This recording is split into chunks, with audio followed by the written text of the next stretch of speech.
آج اکثریت ان لوگوں کی ہے الا ماشاء اللہ کہ جن کی توجہ رزق حلال کی طرف نہیں ہے۔ بہت کم آپ کو ایسے نظر آئیں گے جو اس حوالے سے کوشش کر رہے ہیں کہ انہیں جو کچھ بھی ملے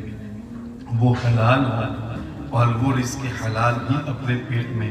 خود بھی ڈالے اور اپنے بچوں کو اور گھر والوں کو بھی رزق حلال کھلانے کی کوشش کی۔ امام غزالی رحمت اللہ تعالی علیہ تو فرماتے ہیں ایک ہی حلال کا لقمہ اس کی حیثیت ایسی ہے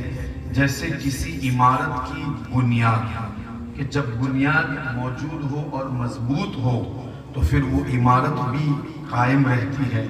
اور اگر بنیاد مضبوط نہ ہو، کمزور ہو، وہ عمارت بہت جلد گرنے لگتی ہے۔ اسی طریقے سے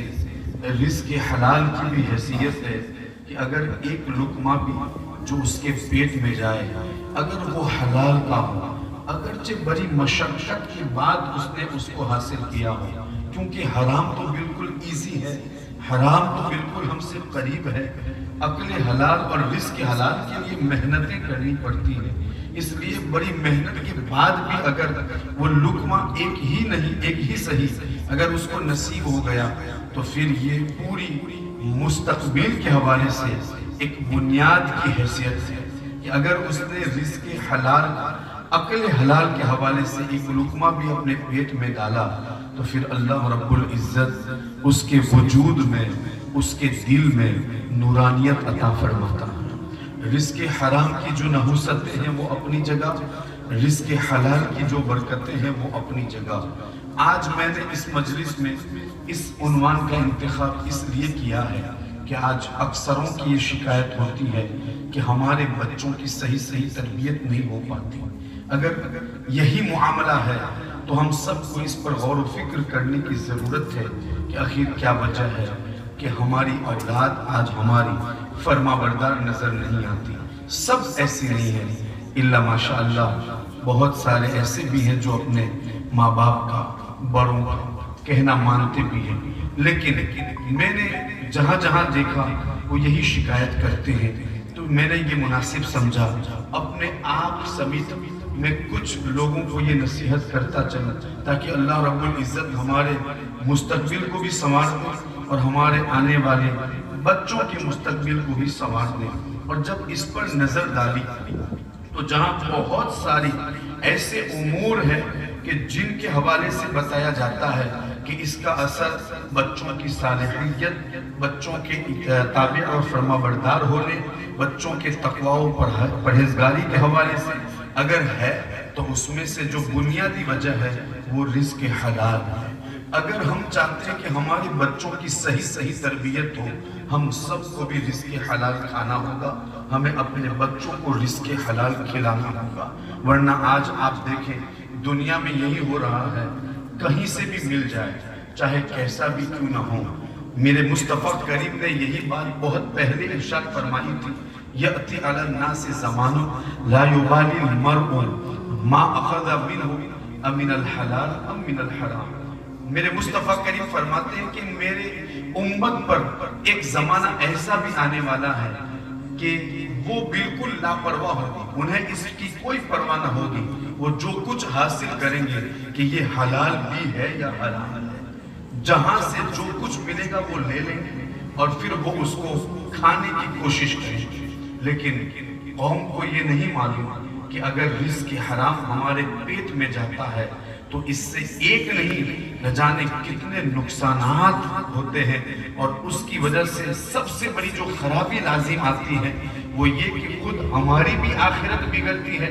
دنیا بگڑتی ہے، ساتھ ہی ساتھ ہماری آنے والی نسلوں کی بھی دنیا خراب ہوتی ہے اور آخرت خراب ہوتی ہے۔ آپ دیکھیں جب بندہ رزق حلال کھاتا ہے، عقل حلال کرتا ہے تو پھر اللہ رب العزت اس کو عبادتوں میں خشوع اور خضوع عطا فرماتا ہے۔ جب بندہ رزق حلال کا التزام کرتا ہے تو اللہ رب العزت اس کے دل کی سیاہی کو مٹا دیتا ہے۔ جب بندہ رزق حلال کا التزام کرتا ہے تو اللہ رب العزت اپنے نور سے اس کے دل کے نور کو منور فرماتا ہے۔ اور پھر یاد رکھنا جس کا دل منور ہوتا ہے اس کا چہرہ بھی منور ہوتا ہے اور اس کا وجود اور اس کا بدن بھی منور ہوتا ہے۔ اور دوسری طرف اگر ہم دیکھیں تو جو بندہ رزق حرام کھاتا ہے اور رزق حرام کا انتظام کرتا ہے، ہر جگہ سے منہ مارنے کی کوشش کرتا ہے، کبھی یہاں سے لے لیتا ہے کبھی وہاں سے لے لیتا ہے،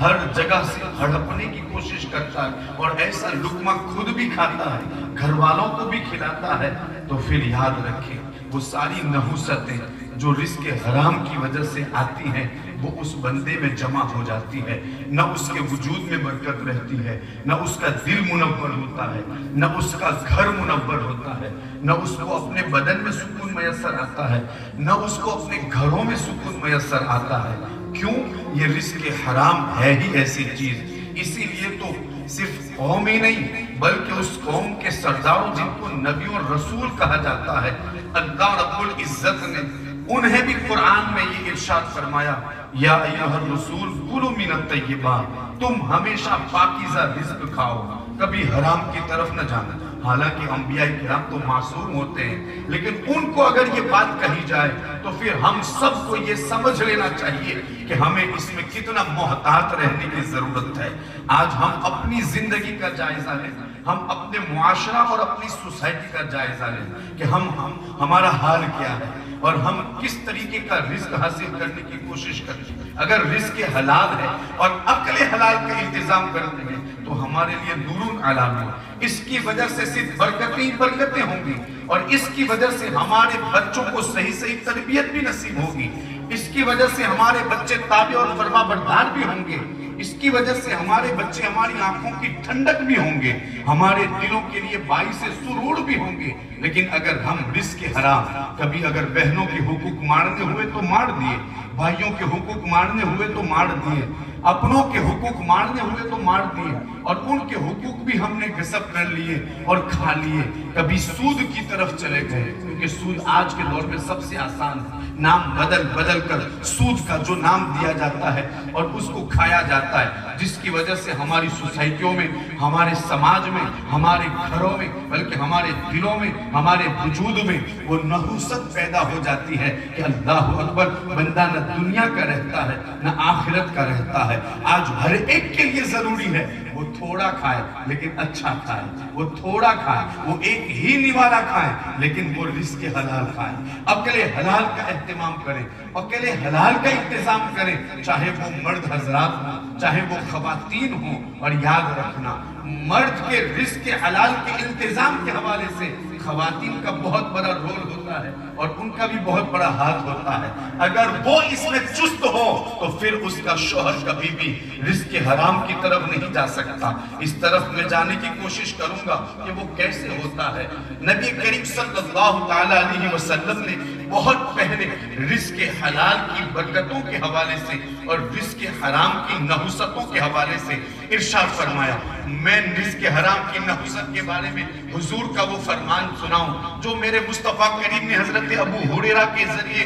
ہم تک پہنچایا ہے۔ حضرت ابو ہریرہ اس کے راوی ہیں۔ آپ کہتے ہیں کہ نبی کریم صلی اللہ تعالیٰ علیہ وسلم ایک مرتبہ ہمارے درمیان گفتگو فرما رہے تھے اور بہترین باتیں ارشاد فرما رہے تھے۔ اس میں آپ نے یہ بھی ارشاد فرمایا، ایک بندے کا تذکرہ کیا جس کے بارے میں میرے آقا نے فرمایا ایک شخص دور دراز کا سفر طے کرتا ہے اور دور دراز سے سفر طے کرتے ہوئے کعبہ معظمہ کی طرف روانہ ہوتا ہے اور اس کے وجود پر، اس کے بدن پر اس سفر کے اثرات بھی نظر آتے ہیں، اس کے بال بکھرے ہوتے ہیں اور اس کا چہرہ بھی گرد آلود ہوتا ہے، یعنی مکمل سفر کی صعوبتوں کو برداشت کرتے ہوئے لمبا سفر طے کرتے ہوئے وہ مکہ معظمہ کی طرف روانہ ہوتا ہے۔ اب وہ وہاں پہنچ کر یا ربنا یا ربنا یا ربنا ہاتھوں کو اٹھا کر اپنے رب کو پکارتا ہے۔ پھر میرے مصطفیٰ کریم فرماتے ہیں یہ سب کچھ تو اس نے کر لیا لیکن اس کی حالت یہ ہے کہ مطعمہ حرام، مشربہ حرام، ملبسہ حرام، غزی بالحرام فانا یستجاب لذلک۔ معاملہ تو یہ کہ دور دراز کا سفر اس نے طے کیا ہے اور یہاں تک پہنچا ہے، سفر کی صعوبتوں کو برداشت کرتے ہوئے اس کے اثرات بھی اس پر ظاہر ہیں، بال بھی بکھر چکے ہیں، وہ اس کا چہرہ بھی گرد آلود ہے، یہاں پہنچ کر وہ اللہ اللہ بھی کرتا ہے، لیکن معاملہ یہ ہے اس کا کھانا بھی حرام، اس کا لقمہ بھی حرام، اس کا پینا بھی حرام، بلکہ جو کچھ وہ کھا رہا ہے وہ حرام کا ہے۔ فَأَنَّا يُسْتَجَابُ لِذَلِكَ، تو پھر اس کا یا ربنا کہنا یہ کیسے مقبول ہوگا؟ آقا فرماتے ہیں اور اپنے صحابہ کو یہ درس دیتے ہیں، اگر تمہیں رب کو منانا ہو اور رب کی بارگاہ میں تمہاری دعائیں قبول ہوں، مردود نہ ہو، رد نہ ہو، تو سب سے پہلے تم سب کے لیے ضروری ہے کہ رزق حلال کا التزام کرنا ہوگا۔ جو بھی لقمہ کھائیں وہ لقمہ حلال کا ہونا چاہیے۔ بندہ جب لقمہ حلال کا انتظام کرتا ہے اور عقل حلال کرتا ہے، رب قدیر اس کی دعاؤں کو قبول فرما لیتا ہے۔ یہی وجہ ہے کہ حضرت سعد بن ابی وقاص بارگاہ رسالت میں پہنچے کہا حضور میں چاہتا ہوں کہ میں جب بھی اپنے رب سے دعائیں کروں میں مستجاب الدعوات ہو جاؤں، میری دعائیں رد نہ ہو، میری دعائیں قبول ہو۔ جیسے کہ آج ہم دیکھ رہے ہیں فلسطین کے لیے، غزہ کے لیے، بالخصوص ملک ہند کے لیے ہزاروں مسلمان دعائیں کر رہے ہیں، لیکن ہم دور دور تک کہتے ہیں کہ دعائیں قبول نہیں ہوتی۔ اس میں بھی رب کی مشیت ہے، حکمت الہیہ ہے، لیکن ہم سب کو بھی اپنی غذاؤں پر توجہ دینے کی ضرورت ہے، اپنے ملبوسات پر توجہ دینے کی ضرورت ہے۔ جہاں آئے ہم منہ مارنے کی کوشش کرتے ہیں اس سے بچنے کی ضرورت ہے، اور مہنگا لباس اور زرق برق لباس پہننے کی خاطر جو رزق ہم کما رہے ہیں چاہے وہ حرام کا ہی کیوں نہ ہو،